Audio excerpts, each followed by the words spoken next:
Cockroaches கரப்பான் பூச்சிகளே, June 6ஆம் தேதி, அதாவது நாளை கரப்பான் பூச்சி மக்கள் கட்சியின் நிறுவனர் அபிஷேக் தான் நாளை வருகிறேன், தயாராக இருங்கள் என்று அறிக்கை கொடுக்கப்பட்டிருக்கிறது. ஊழல் எதிர்ப்பு போராளியும் உச்சநீதிமன்ற வழக்கறிஞருமான பிரசாந்த் பூஷன், பேராசிரியர் யோகேந்திர யாதவ் போன்றவர்களெல்லாம் இதற்கு தங்களுடைய ஆதரவை தெரிவித்துள்ளனர். எந்த மாதிரி இது இந்த நாட்டினுடைய அரசியல் தன்மையினுடைய வெளிப்பாடாக இந்த இளைஞர்கள் எழுந்திருக்கிறார்கள். தரைக்கு அடியிலே, சர்ஃபேஸிற்கு அடியிலே இருக்கக்கூடிய ஒரு கொந்தளிப்பு தான் இவர்களை இவ்வாறு கொண்டு வந்திருக்கிறது என்று. அதுபோல லடாக்கினுடைய சுற்றுப்புற சூழல், அந்த தலைவர் வாங்சுக் இந்த போராட்டத்திற்கு தனது ஆதரவை அளித்திருக்கிறார். அது மட்டுமல்லாமல் அவர் தன்னோடு அந்த அமைப்போடு தன்னையும் இணைத்து கொண்டிருக்கிறார். காக்ரோச் ஜனதா பார்ட்டி பாஜகவிற்கு பெரும் பீதியை ஏற்படுத்தியுள்ளது. ஆடி போயிருக்கிறார்கள் என்று நாம் உறுதியாக நம்பலாம்.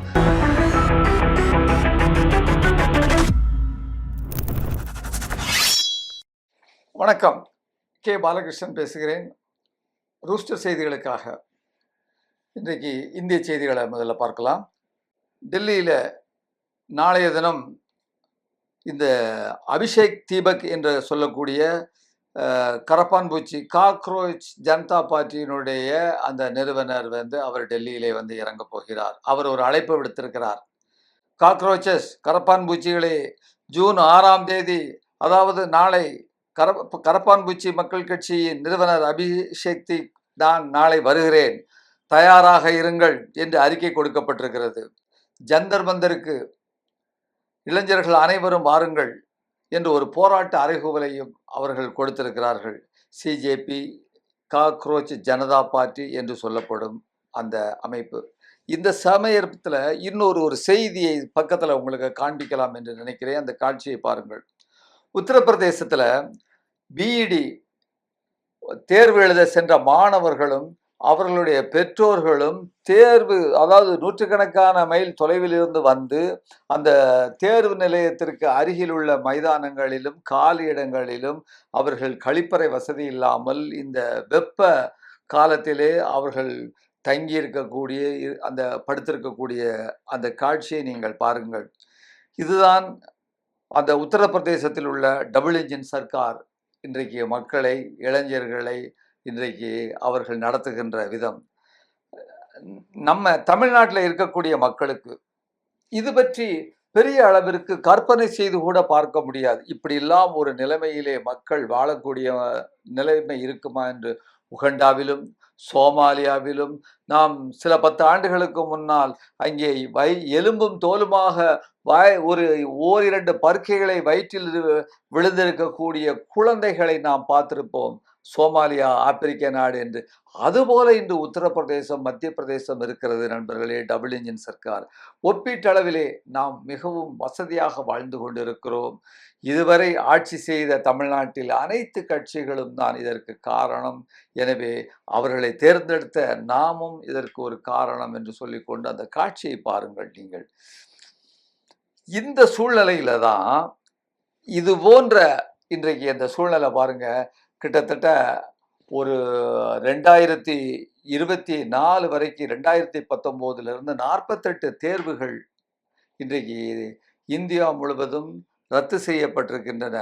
அப்போ இந்த சூழ்நிலை தான் இந்த வட இந்தியாவில் உள்ள நம்முடைய இளைஞர்களை, மாணவர்களை தேர்வு எழுதி அடுத்த நிலைக்கு அவர்கள் வாழ்க்கையிலே உயர முடியாத ஒரு நிலையை இன்றைக்கு இந்த பாஜகவினுடைய ஊழல் அரசியல் ஏற்படுத்தி இருக்கிறது. இந்த காக்ரோச் பார்ட்டி முதல்ல எப்படி ஆரம்பிச்சாங்கன்னா, சட்டாரிக்கல் பார்ட்டி, ஒரு நையாண்டித்தனமான ஒரு ஒரு செய்தியைத்தான் ஊடகத்தில் அவங்க பரப்புனாங்க. ஆனால் இன்றைக்கு ஒரு மிகப்பெரிய இயக்கமாக நாடு முழுவதும் உருவாகி இருக்கிறது. பாஜகவை பெரும் பதட்டத்திலே வைத்திருக்கிறது.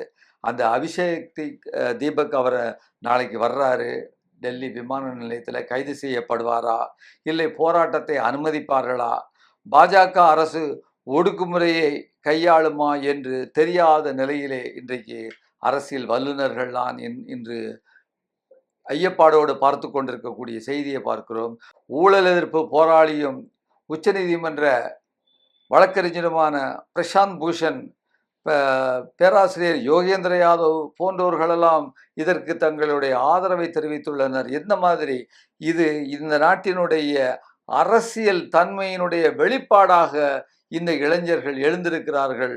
தரைக்கு அடியிலே, சர்ஃபேஸிற்கு அடியிலே இருக்கக்கூடிய ஒரு கொந்தளிப்பு தான் இவர்களை இவ்வாறு கொண்டு வந்திருக்கிறது என்று.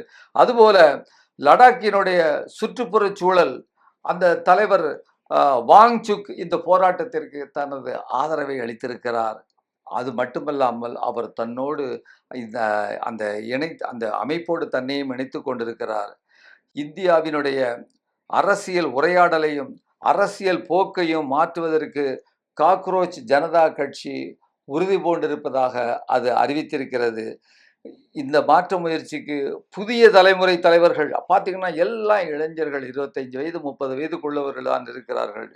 எப்படிப்பட்ட விளைவுகளை, அரசியல் மாற்றத்தை இந்த காக்ரோச் ஜனதா பார்ட்டி ஏற்படுத்தக்கூடும் என்று எதிர்பார்த்திருக்கின்ற நிலையிலே, எது இப்படி இருந்தாலும் பாஜகவினுடைய தேர்தல் முறைகேடுகள், அதன் மூலமாக SIR போன்ற அந்த திட்டங்களை அமல்படுத்தி கோடிக்கணக்கான 6 கோடி பேரை நீக்கிவிட்டார்கள், இன்னும் 4 கோடி பேரை நீக்குவதாக இருக்கிறார்கள் என்கின்ற இந்த நிலையிலே வேறு எவரும் ஆட்சிக்கு வந்துவிட முடியாது என்று அவர்கள் திட்டம் போட்டிருக்கிற நிலையிலே இந்த காக்ரோச் ஜனதா பார்ட்டி பாஜகவிற்கு பெரும் பீதியை ஏற்படுத்தியுள்ளது.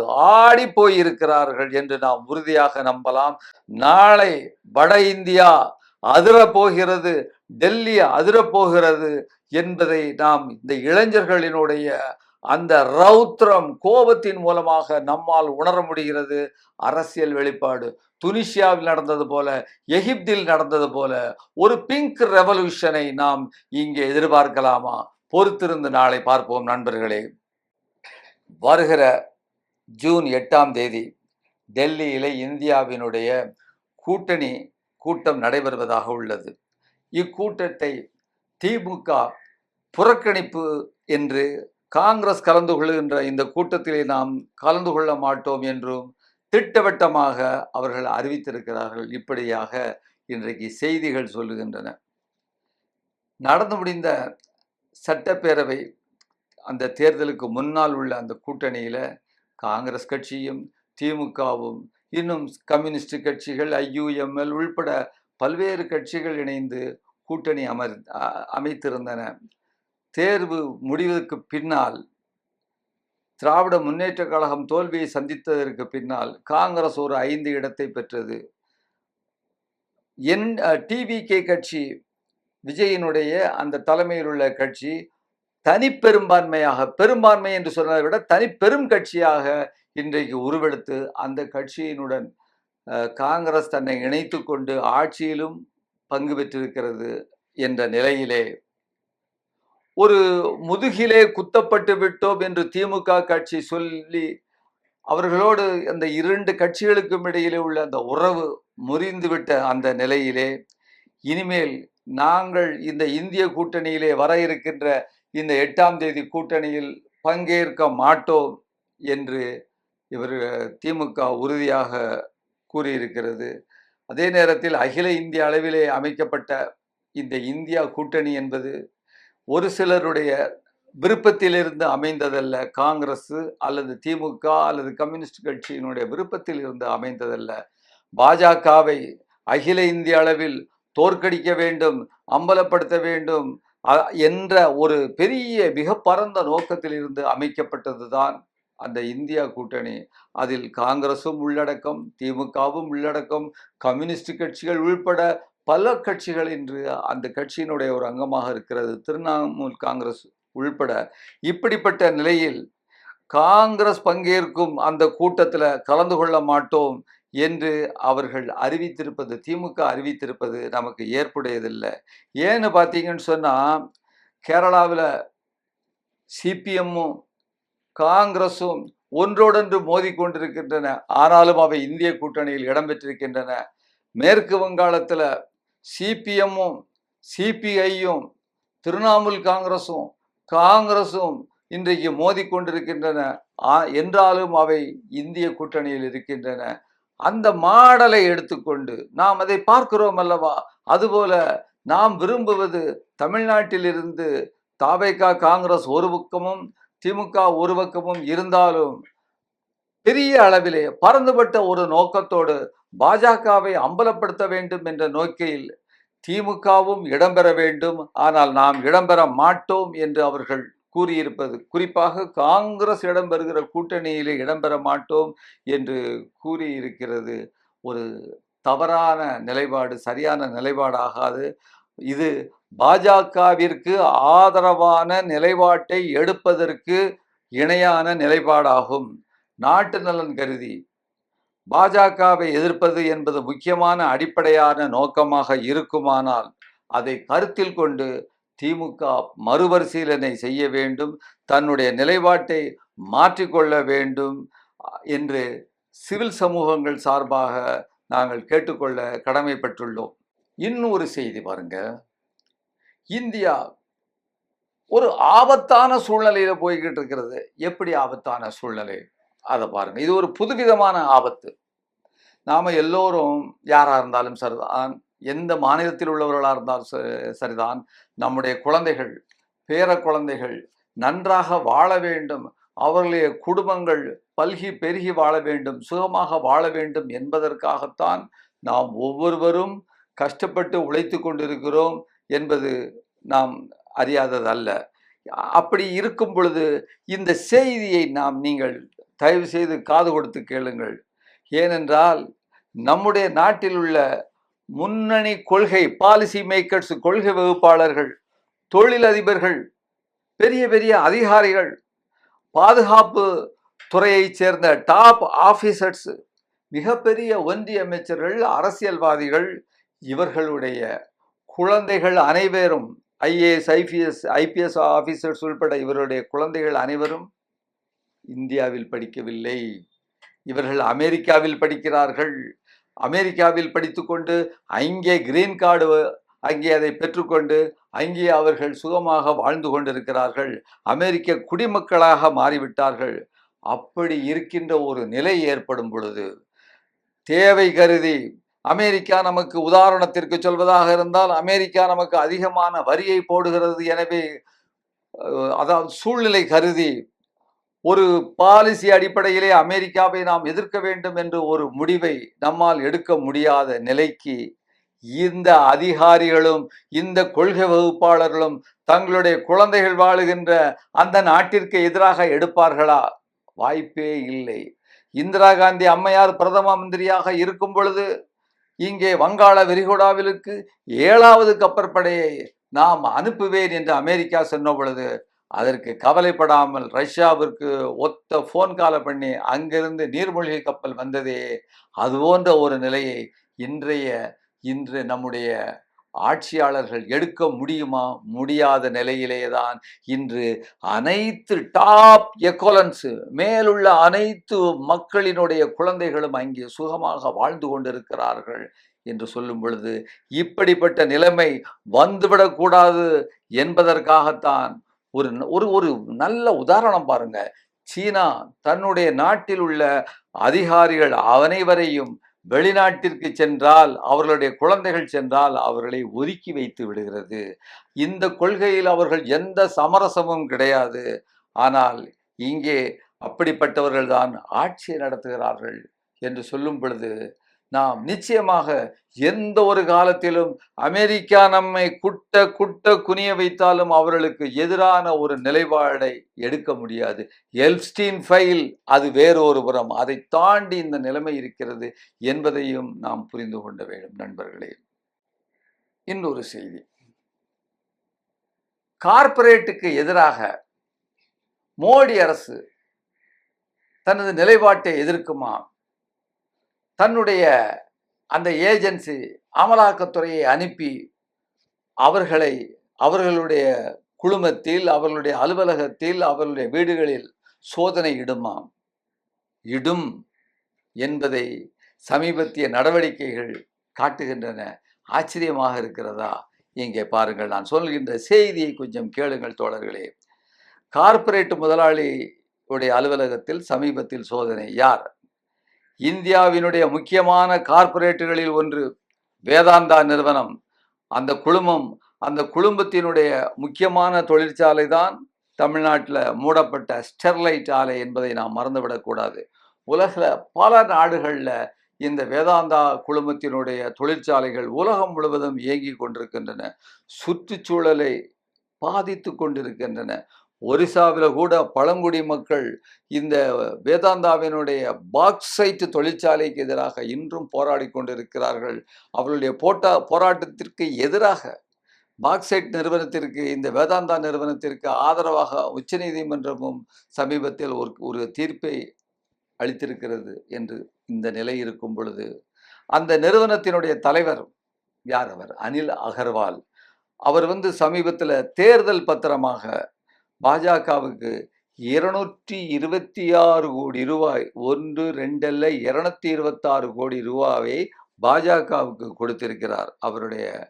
அவருடைய வேதாந்த குழுமத்தில்தான் அமலாக்கத்துறை அந்நிய செலவாணி சட்ட விதிமீறல் சம்பந்தமாக சோதனையில் ஈடுபட்டிருக்கிறது.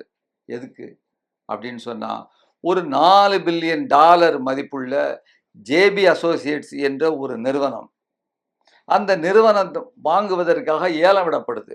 அந்த நிறுவனத்தை வாங்குவதற்காக வேதாந்தா நிறுவனம் அனில் அகர்வால் $1.8 பில்லியன் ஏலம் கேட்கிறாங்க. 1.8.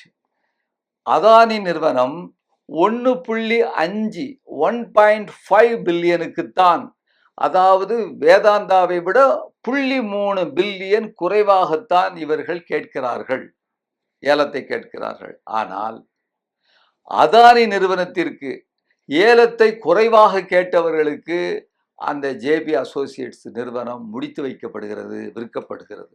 இது விதிமீறல் அல்லவா? ஆம், விதிமீறல் தான். இந்த விதிமீறலை எதிர்த்து வேதாந்தா குழுமம் உச்சநீதிமன்றத்திற்கு சென்றுள்ளது.